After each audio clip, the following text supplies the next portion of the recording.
அடுத்தபடியாக பார்க்கக்கூடியது வந்துட்டு பெரும்பாலும் மைண்ட் டிப்ரெஷன்ட் அண்டு மன அழுத்தம். இந்த மன அழுத்தம் எதனால் வருகிறது என்று பார்த்தால் பண ரீதியாக வரும், வேலை பளுவினால் வரும், ஏதாவது ஒரு பிடிக்கவில்லை என்றாலும் மன அழுத்தம் வரும். அப்போது அந்த பிடிக்கவில்லைன்னு சொல்லும்போது மன ரீதியாக உடல் ரீதியாக நமக்கு ஆனந்தம் தரக்கூடியாத ஒரு விஷயம் கூட இன்றைக்கு மன அழுத்தமாகவே காணப்படுகிறது.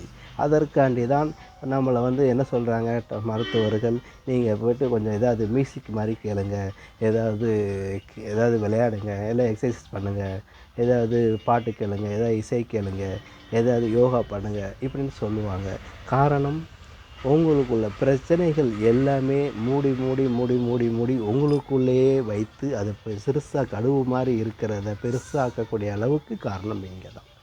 அப்போது நாம் நைட்டு உறங்கும்போது, அதாவது இந்த உறக்கத்தின் கூட உறக்கம் மனிதனுக்குள்ள இயல்பு தான்.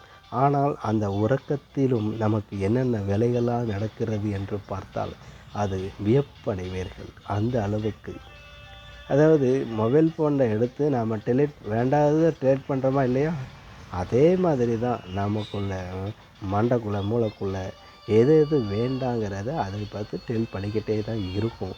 ஆனால் நம்முடைய மனசு அது கேட்காது. ஒன்று டெலீட் ஆகிட்டு இருக்கும், புதுசாக ஒன்று உருவாக்கி வைப்போம்.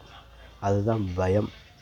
இந்த பயம் மனசுக்கு வந்து விட்டாலே நிம்மதி எல்லாமே போய்விடும். மன அழுத்தம் அதை யாரிடையாவது நம்ம வீட்டில் ஒய்ஃப்கிட்ட தான் சொல்ல முடியல, நண்பர்கள்னு வச்சுருப்போம், அப்போ அவங்கக்கிட்டையாவது சொல்லணும். ஐயா அவனுக்கு தெரிஞ்சிருமே இப்படின்னு சொல்லி மூடி மறைச்சி மன அழுத்தத்தை பெருசுப்படுத்தி கடைசி ஐசியூ வார்டில் சேர்க்கும்போது எல்லாத்தையும் சொல்லுவோம். அப்போ சொல்லி என்னத்துக்கு தங்க பசுவத்தையே விலை கொடுத்து வாங்கி பெரிய மூலிகையே கோடிக்கணக்கில் வாங்கி கொடுத்தாலும் காப்பாற்ற முடியாத சூழ்நிலை உருவாகிவிடும். ஆகவே மன அழுத்தத்தை குறைக்க நீங்களே அப்பப்போ உள்ள பிரச்சனைகள், ஒரு கெட்டி கிடக்கும் தண்ணியை அதை அப்பப்போ நம்ம க்ளீன் பண்ணி விட்டால் தான் போகும். அந்த கெட்டி கிடக்கிற தண்ணி அப்படியே கிடந்தால் என்ன ஆகும்?